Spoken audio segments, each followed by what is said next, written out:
Virginia's Davin Rhoads looking for his first win of the day in his season debut. The only Mountaineer in the lineup not to win against Kent State. And Jake Manley, a redshirt junior from Cleveland State, will oppose a really good weekend last year. And he's a guy that is always on that upward trend, or has been on that upward trend for Josh Moore's squad. Didn't place at the MAC championships 2 years ago, 7th last year, or 7th, didn't place 3 years ago, then 7th and then 4th. So his stock in the Mid-American Conferences continue to go up. Well, I think Rhoads just snapped Manley right onto his ankle, and then ends up giving up a takedown. The thing, too, you have to remember for West Virginia is we see Marshall has taken a lead late in the second half of that Sun Belt Conference Men's Championship game. If you're just joining us, keeping an eye on West Virginia and Marshall in the Sun Belt Championship for men's soccer. Green flags waving, still some time for West Virginia to tie that up. That's happening elsewhere on the ESPN Plus platform in the waning minutes, and here is how they took that lead. Oh, that's what they would call a flukish goal right there. Look at this. Chipped it over his head. Sure did. It's like onto the green, right? Mm-hmm. Hockey, they call that a shinny goal. Yeah. They still count them all the same. They still count all the same, unfortunately, for West Virginia in this case. It's a Mountaineer men trail 3-2 late in the second half. Keep you updated on that one. Or this is a good day to go multi-view. If you got your phone on one thing, your tablet on one, your TV on the other, second tablet, your laptop, you just pull it all out today. Rhoads thrown down by Jake Manley. Manley still has not earned the takedown. No, he's been on top the whole time, right? So he's just building up riding time points. He's up to about a minute and almost 2 minutes of riding time. And he's just kind of pounding him down there. Rhoads has not done a very good job of getting off the bottom. Every time he sort of works up to his base, what ends up happening is he's trying to tripod up and sort of push back, and then Manley grabs the ankle, lifts the leg up, comes in and locks his body, brings him down to the mat again. One of the things that Tim Flynn said to us this week, and he was talking a lot about a lot of guys, but Davin Rhoads, one of them, guys trying to chop down the tree with 3 swings instead of doing it maybe in 300.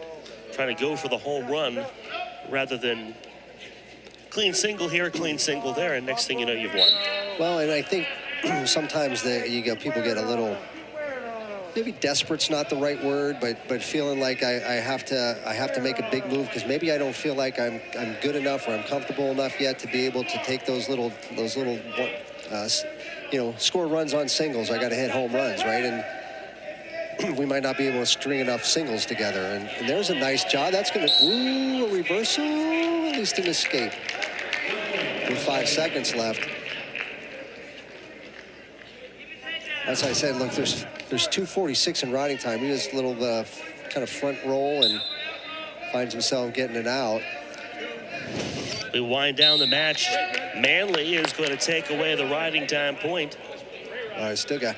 And go on to the second period. Right, so, I mean, it'd be nice for Rhoads to spend a little time on top just to kind of wear Manley out a little bit, but.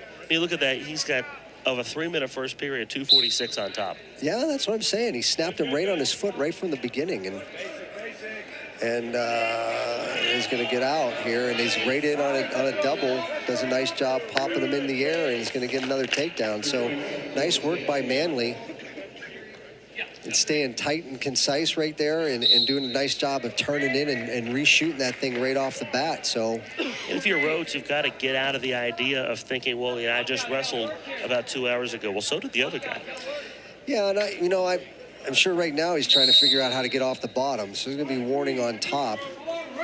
So that's the first time that you see that. It's the first time I've seen it, well, because it's our first matches, right? Of warning the top guy because he's riding. He's not working to have a turn or any of that kind of stuff. And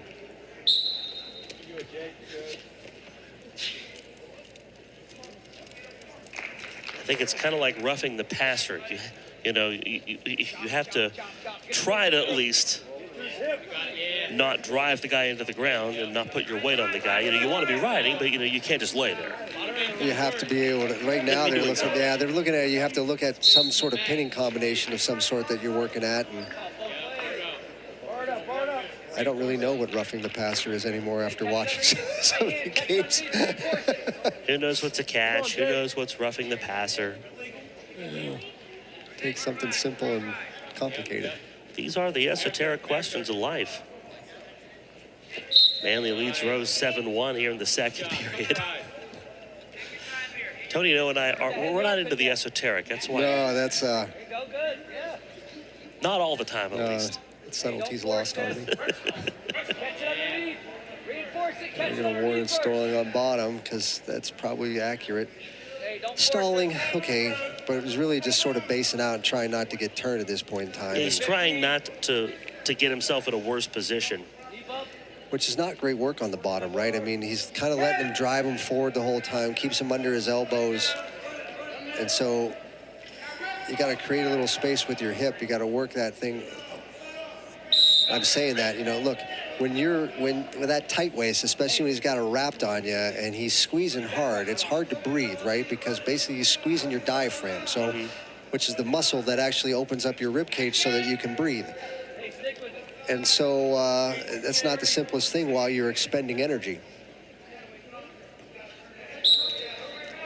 Rhoads to his feet, then planted back into the mat by Manley. But it's that return, though, that he's got to do better at. I mean, so he gives up to his feet and he locks him on his hands, and then you know he's going to pop you up in the air. You have to be ready to land better and not go back and stay down on the mat, right? I mean, so it's got to be pop back, right back up, right? Bounce off the mat and pop out of that, yeah.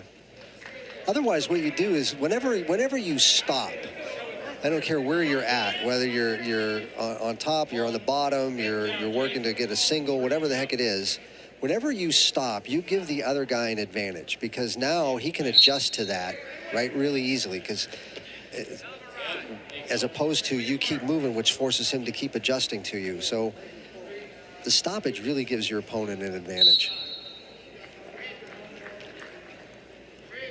A lot easier to go up against a fixed target than it is one that's fluid in motion. Right now, there's got to be a pretty large amount of frustration for Davin Rhoads. Well, he's given up 5.5 hours of riding time. I mean, that's a long time on the bottom, and he had a tough time getting off the bottom in his first match. You know, he's going to probably give up. He might get let out here. That may be more riding time than I've seen in a while. Yeah, I mean, the match is only 7 minutes long, and he's got 6 minutes of riding time. So, and you can hear from the Cleveland State that don't let him slow you down. So they can see that Rhoads is struggling because he's been carrying a lot of weight. He's been on the bottom the whole time, expending a lot of energy down there. But Jake Manley has wrestled a very clean bout here, Tony.